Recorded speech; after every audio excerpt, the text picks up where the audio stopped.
So Mark clipped another one of his coupons with me to get me to speak today, and I think this is about my third time this year, so aren't you out of coupons yet?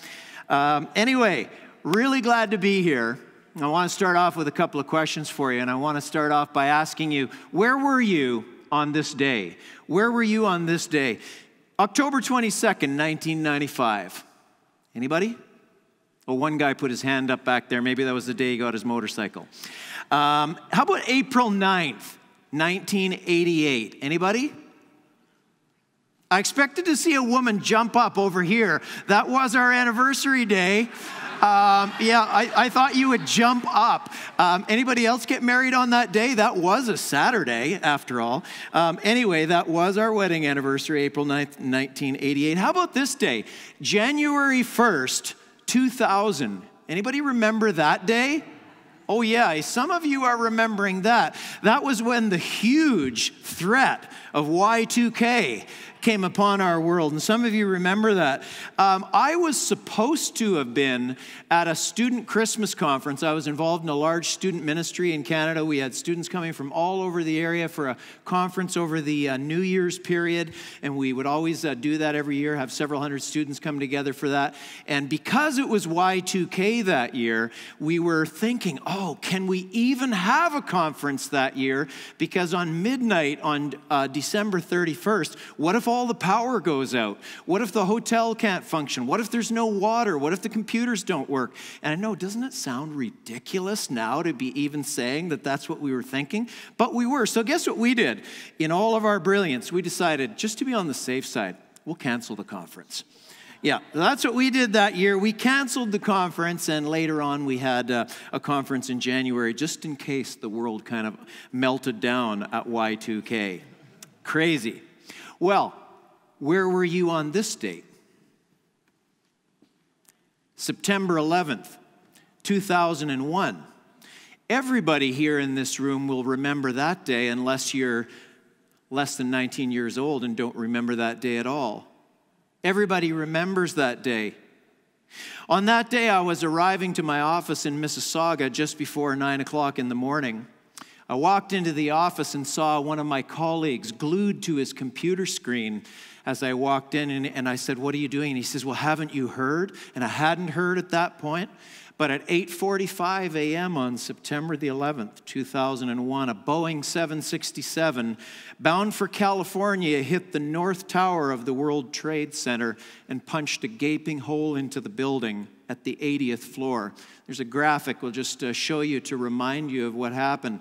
And the first plane hit here at the 80th floor of the World Trade Center. 18 minutes later, another Boeing 767 bound for California sliced into the other tower, the South Tower, at the 60th floor and burst into flames at the 60th floor. At 9:45, a third plane, this time a Boeing 757, crashed into the Pentagon, destroying part of that building. And shortly after 10 a.m. that morning, a plane whose destination was never known crashed into the ground in Pennsylvania when people on board took control of the plane.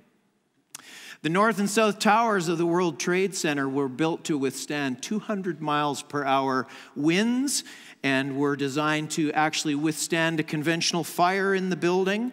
But with 20,000 gallons of jet fuel on board those two jetliners that crashed into the two towers, the intense heat of the fireball began to melt the structural steel of the building, and one floor fell onto the one below it and fell onto the one below it. And within an hour, both towers had crashed to the ground. And America was under attack. And I knew that I wanted to remember this and never forget this day. And so I saved all my newspapers for that entire week. I still have them. They're getting yellow now. You can probably see from that scan, it's starting to get yellow. But I saved all the newspapers because I wanted to remember the day that the world changed, as some people say. The day that the unthinkable had occurred. Like you, I was kind of wondering what was going to happen next. I was actually running some meetings in my office at that time, and I had people that had flown in for those meetings from other parts of Canada. And you know, all the planes were grounded. You remember that? And nobody could get out. And we're like, how long are we going to be here? What are we going to eat? What are we going to do? Is there going to be another attack? and our life fell onto uncertain ground for a few days. We start off this morning by asking the question, what do you do when the unthinkable happens? And if you're a guest with us today, this is not a 9/11 Remembrance Day, but this is a day to explore what Jesus says in the book of Mark, and we are going through that eyewitness account of the life of Jesus. It's one of the 4 books, Matthew, Mark, Luke, and John, of eyewitness accounts of Jesus' life and his teachings, and we're working through that one chapter at a time. We're not trying to explain to you every word in every chapter. We're not trying to explain all theological concepts that are in there. We're just trying to say, what are we learning from this as we learn the rhythm and ways of Jesus, and what do we do to apply that in our lives? And today we'll answer the question of what we do when the unthinkable happens. And so if you're a guest with us this morning, welcome. Welcome into Mark chapter 13 and 14 of a 16-chapter book. Maybe you're here today and you say to yourself that, hey, I'm open-minded enough that I want to find out if there's anything to Jesus, if there's anything to his teachings. I want to see if something in my life needs to change or there's something for me in this. And so that's why you're here. You'd say you're curious, and that's great because at Lakeside, we are a place that welcomes that. We want you to bring your questions, bring your worries, bring your concerns, bring your anger, bring your frustration about what Jesus taught and find out more. We're a place of discovery and encounter, and you hear a lot about that. Or maybe you are a person this morning and the unthinkable has already happened in your life. The thing that you never thought could occur actually did occur in your life. The relationship that you thought was so secure actually did end. The investment that you had turned sour. The child that you raised did turn on you. The health that you had enjoyed earlier in your life has disappeared and is now being replaced by constant sickness and pain. And you don't know what to do. Or you might be here and none of this applies to you and you say, my life's actually great. My life is awesome and I just enjoy being here with you all. You might be one of those kinds of people this morning. But we're going to ask the question this morning, when the unthinkable happens, is there any hope? Is there any strategy? Anything you can lean into? We're going to find out that Jesus has a lot to say about this, and it might just be what you need to hear today. And as I was preparing today's message, I was really drawn towards the 13th chapter of Mark today and an unthinkable conversation that occurred in that chapter. And we've been encouraging you week by week to read the chapters in the book of Mark so you have a kind of a concept of what's happening in that chapter, what Jesus was saying, and what the events of the day were. So I was drawn to an unthinkable conversation in Mark chapter 13, and we're going to spend most of our time there. So let's get started. As Jesus was leaving the temple, one of his disciples said to him, "Look, teacher, what massive stones, what magnificent buildings." If you were here with us last week, the disciples were talking about the temple. And let's put up a picture of this. I thought Jonathan Puddle's picture last week was so awesome. I just got the file and said, let's look at the picture again. So if you weren't here, though, this is a reconstruction model of what the temple looked like in the center of Jerusalem. So we're putting that up again because when Jesus' disciples said, look, what magnificent stones, what magnificent buildings, he was talking about this structure here. This grand plaza, some 325 meters by 500 meters, was part of the construction effort of Herod the Great, who some people say was really trying to build a structure in his own name to his own glory. But this structure had been in construction already for 50 years at the time of Jesus. Some foundation stones of this plaza are in evidence today in Jerusalem, and people have measured that some of those stones are more than 40 feet long and they weigh more than 1 million pounds. And that's because down at one end, the western end of the temple, the ground, and you can actually see, slopes downwards, and so it was actually a massive retaining wall. Now, I'm actually building a retaining wall right now. Anybody here ever built one of those things? It's a lot harder than I thought it was going to be when I looked at the YouTube videos. But anyway, I'm actually building a retaining wall, and the other day I borrowed one of the guys' trucks here in the church, thank you, Zach, and went and picked up 7,000 pounds of stones from Hamilton and brought them back up here to build my retaining wall. And then I've been lugging 42-pound stones around all week long building this retaining wall. And I was feeling pretty bad about myself and my retaining wall until I realized here there's a 40-foot-long, million-pound stone. But anyway, this was a massive structure. And let's see how Jesus responds to the question of his followers. Mark 13:2. Do you see all these great buildings? Replied Jesus. Not one stone will be left on another. Every one will be thrown down. Jesus says it's all coming down.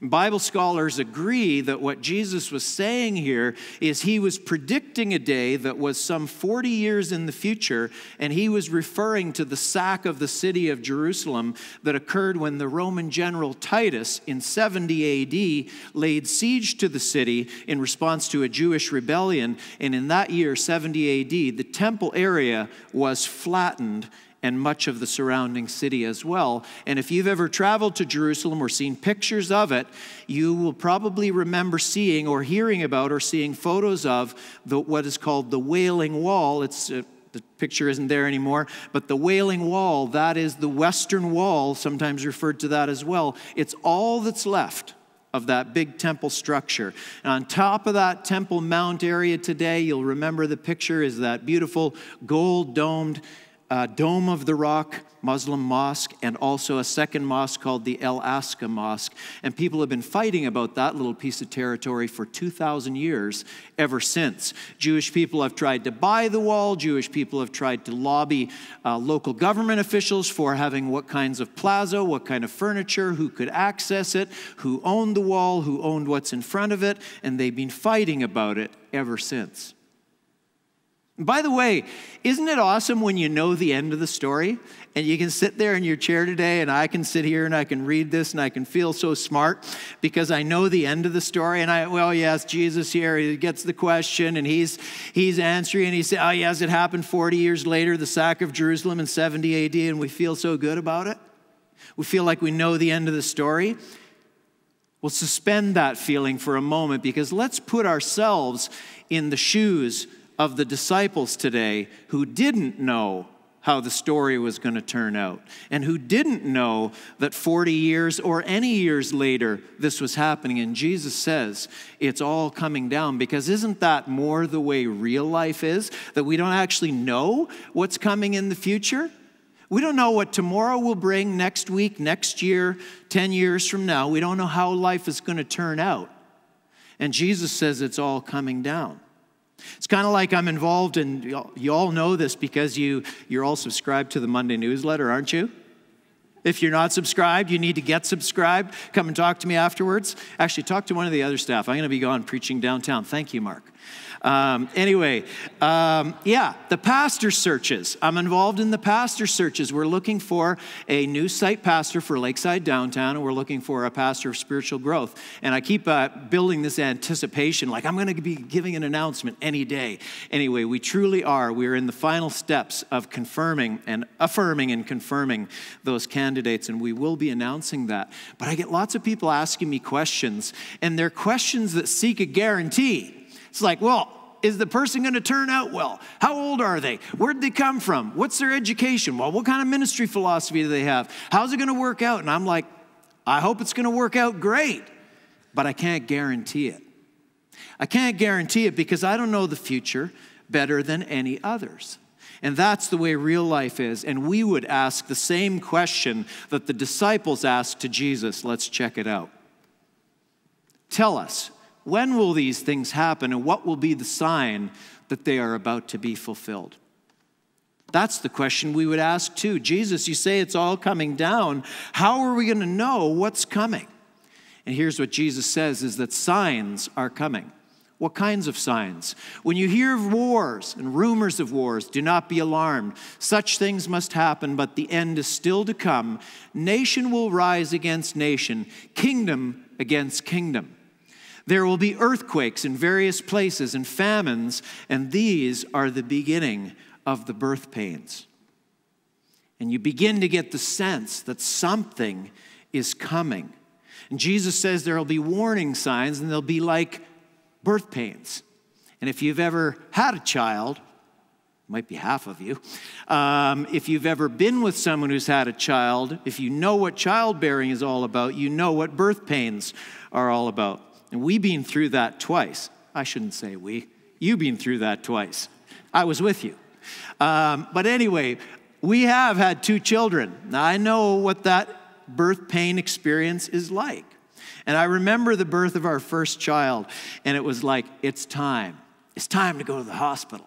And we go up to the Guelph General where both our kids were born. We go into the birthing unit. That's a terrifying place, it's especially terrifying when you first go in there and, you're just getting started on the whole labor experience and other people are, how shall we say, further along. Anyway, I remember the birth of our first child, and it took forever, and the labor went on a long time, and it was like, is this child ever coming? And my in-laws were visiting. They were living in London, just outside London, Ontario at that time, staying at our house. So I'm up at the hospital with Andrea. The in-laws are at the house, and they're just waiting for news to come because there was no texting. There was no, I'll send you an email when it's all over. It was like, when I arrive home, that's when you'll know that it's over. So I come back home to our place, and my mother-in-law and father-in-law, they're standing there, and they're going, how was it? How did it all turn out? Is everything okay? And I start saying, oh man, I'm so tired. I'm so tired. So the labor went on forever, and my in-laws are just, kind of like looking and accepting my story like this. And they're like, actually, we were asking about Andrea. But anyway, thanks for letting us know that you were tired. Anyway, they've never let me live that one down, I suppose with good reason. And anyway, in a sense, don't we all know what it's like when storm clouds start to brew in our lives, when signs start to show up, and you know that difficult times are ahead? Have you ever been in that place where you think difficult times are coming? You get the phone call that you're going to be called in to a meeting with the president of the company, and it's this foreboding sense that's growing inside you. You get the call from your doctor, and the doctor says, I'd like to see you in person. You open up your email, and the nasty email arrives. You get this sense, just this stress that's within inside you and just says, something bad is coming. You hear that there are rumors being said about you, and you wonder, what's going on here? And what does Jesus say when the warning signs start to come? This is what he says. There's a time to stand firm. There's a time to stand firm, and times may be tough, Jesus indicates. But he talked about his followers would even be brought into courts. They'd be falsely accused. They'd be thrown in jail. They'd have terrible things said about them. He told them, don't worry. I'll give you words to say in that moment, but stand firm until the end. And friends, there's a time when the warning signs are out there, when the times are difficult, when you need to stand firm. But what do some of us do when we need to stand firm? We flee. We bail. We say it got too hard, and so we bailed out. We can't go back and change those times in the past when we bailed, when things got tough. We might say in retrospect, I should have stood in there, should have hung in a little bit longer, shouldn't have given up on that relationship when I did. You can't go back and change that, but this morning I want to open up the possibility that the future could be different. That sometimes we give up too easily. And there's a time for us to stand firm. And I want to open up the possibility that you can stand firm when times are tough. And that might be the word for some of you today, is stand firm where you are. But sometimes things get worse, don't they? And for this, again, I want to thank our pastor, Mark, for giving me what has to be, Mark, the most difficult passage in the entire Bible to explain to anyone. Thank you for that. Can I get a redo on the teaching pastor search? I'm only kidding. You are awesome, even if your office is messy. But anyway, sometimes things do get worse, and Jesus introduces a new idea, and it's this: the abomination that causes desolation. I love this. The abomination that causes desolation. I'm going to talk about it in a little bit, but let's read what the scriptures say about this. When you see the abomination that causes desolation, take note that there's quotation marks around that. When you see the abomination that causes desolation standing where it does not belong, let the reader understand.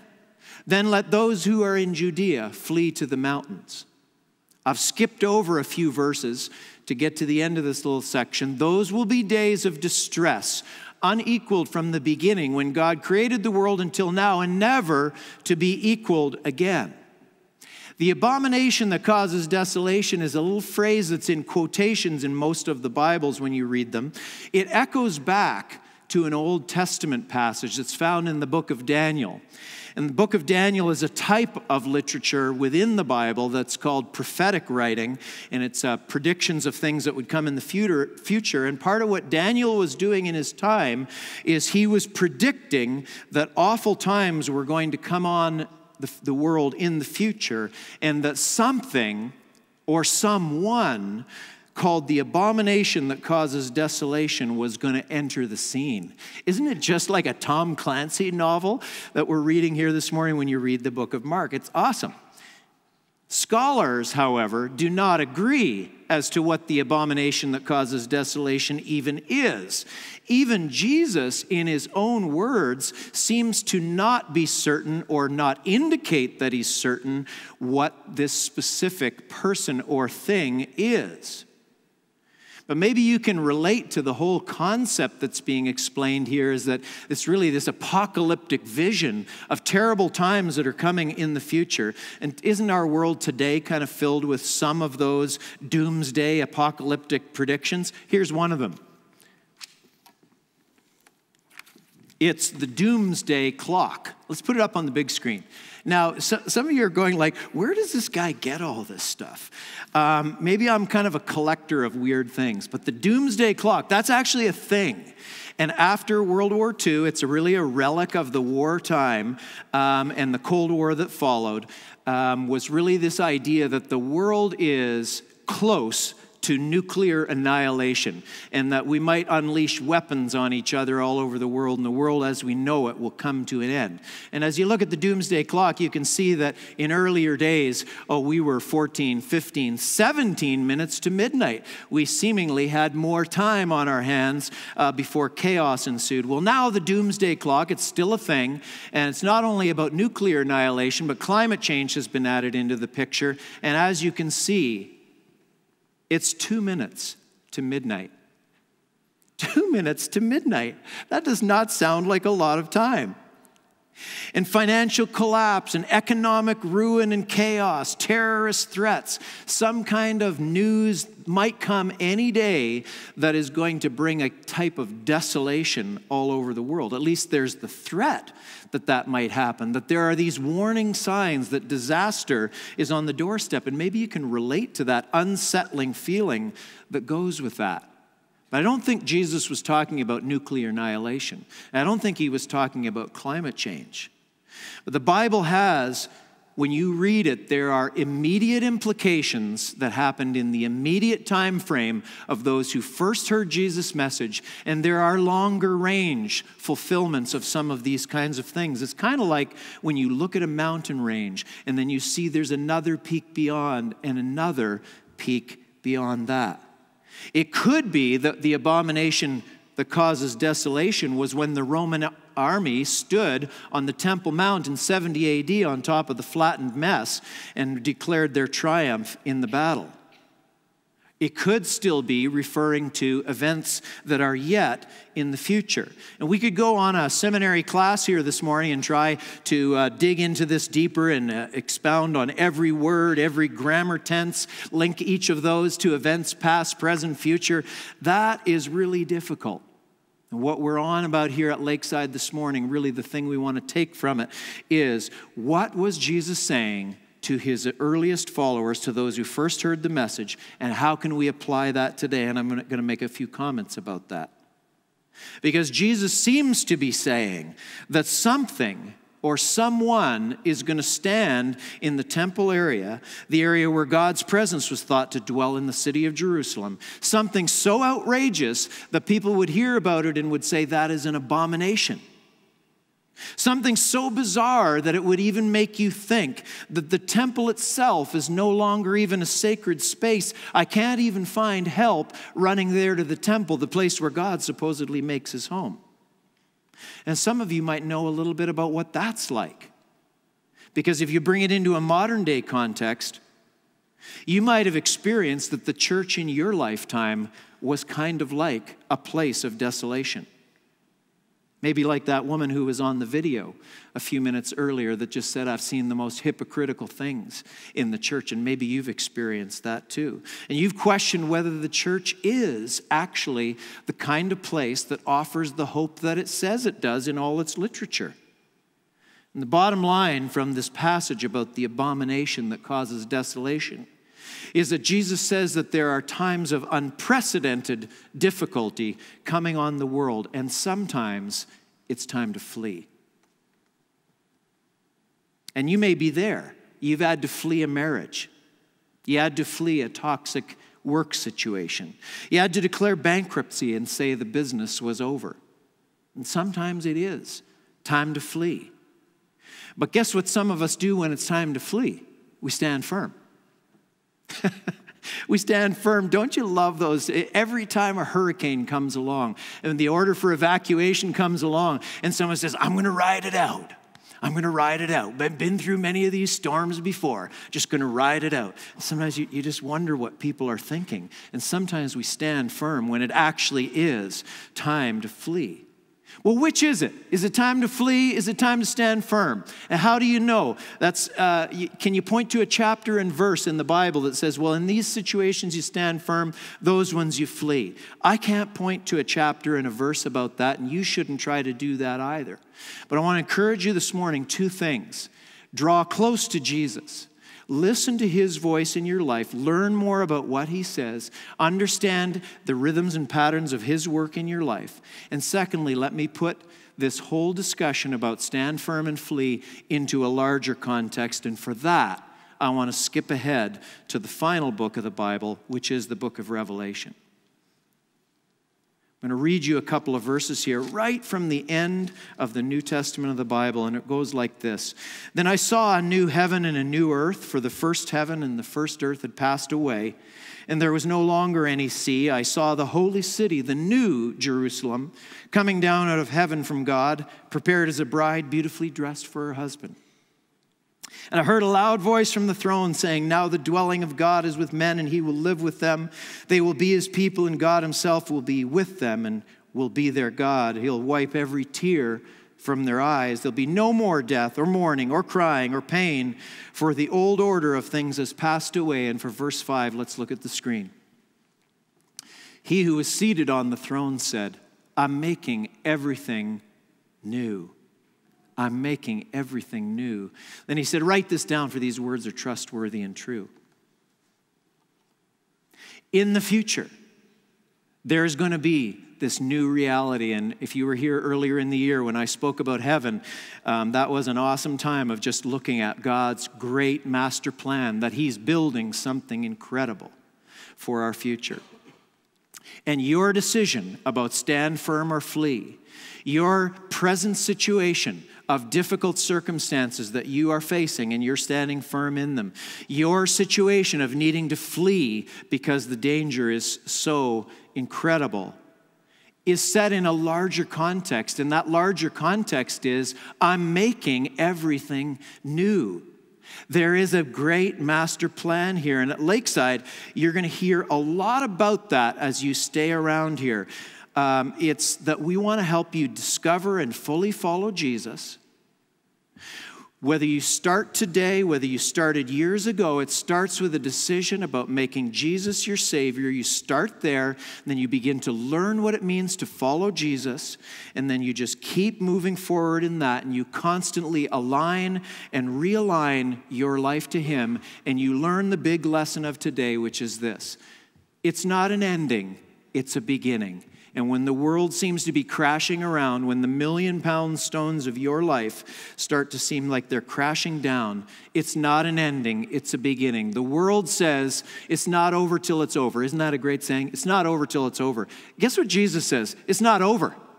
It's not over. It's not an ending, it's just a beginning. And put your unthinkable situation, put your decision in the context of Jesus having a master plan for your life. And if you're thinking to yourself, it's not an ending but a beginning, this sounds reminiscent. This sounds like it's not a setback, it's a setup. Or was it the other way around? It's not a setup. I did get it right. I did get it right. It's not a setback, it's a setup. Or it might sound like the other week when we had the message, breakthroughs, breakdowns attract breakthroughs. I got to go back and listen to those. It is repeating itself because this is the message of Jesus that's coming through again and again and again. There's a bigger plan. Learn to follow me. And we keep repeating those themes. We keep resetting the broken bones of perspective in our lives. I'm going to invite the band to join on stage now. And the band is going to lead us in a final song this morning. It's the song Remembrance. But before they do that, I want to make my one comment from the book of Mark chapter 14. We've spent our whole time this morning in chapter 13. Because in chapter 14, what occurs there is Jesus' instruction to his followers about what we've come to call communion, or the Lord's Supper, or the Eucharist. When he says, take this piece of bread and see it as a symbol of my body broken for you. Do this in remembrance of me. And he takes a cup of wine and he says, this wine is a symbol of my blood poured out for you, so that you can live a new life, a new covenant kind of life. And I saw something in that passage this week that I'd never seen before. Immediately preceding the instructions to take this bread and take this cup and remember me, Jesus says, one of you who's seated around the table is going to betray me. It's one of you. Imagine being at a dinner party at someone's house and you're all seated around the table just about to enjoy this fabulous meal, and the host says, one of you is going to betray me. It's one of you who's sitting at the table. I'd hate to be at that dinner party. And Jesus says, one of you is going to betray me. And in the immediate context of betrayal, Jesus says, remember me. And today, if you've known the pain of betrayal, you've known the pain of sickness, you've known the pain of things literally coming apart in your life, Jesus says, remember me. Live your life in remembrance of me. Live your life in the pattern of following me, and I will lead you. I have a greater master plan. And if something's ending for you today, or something needs to end for you, Mark will get back up as our host of this morning, and he'll invite you for prayer with one of our prayer team people. Come forward and pray through those things that you need, and sing your heart out this morning, the song Remembrance. I want to invite our prayer teams up. Prayer teams, come on up. If you're serving today, just come on up. And if you're here today and you're like, I don't know those words, abomination of desolation, but that's what I feel today. That's where I'm at. In this relationship situation, in this wanting a child situation, in the work situation, whatever it is, where it feels like these 1,000 or actually million, we learned today, pound boulders are just getting knocked over in ways you never thought could ever come. The rug's been pulled out from you. I want to invite you to come up as we're finishing up for prayer. Our prayer teams are happy to pray with you. They're happy to pray for anything, but I just feel like if today just feels like abomination of desolation, you're like, yeah, that's jiving with where I'm at. I want to invite you up for prayer. and want to give you the benediction. It was time for Jeff to flee, so I get to do it today. But I just love that word. It's not over till it's over. It's just not over, because Jesus is forever, and he's making all things new. Every end is a beginning. It is not over. God bless you.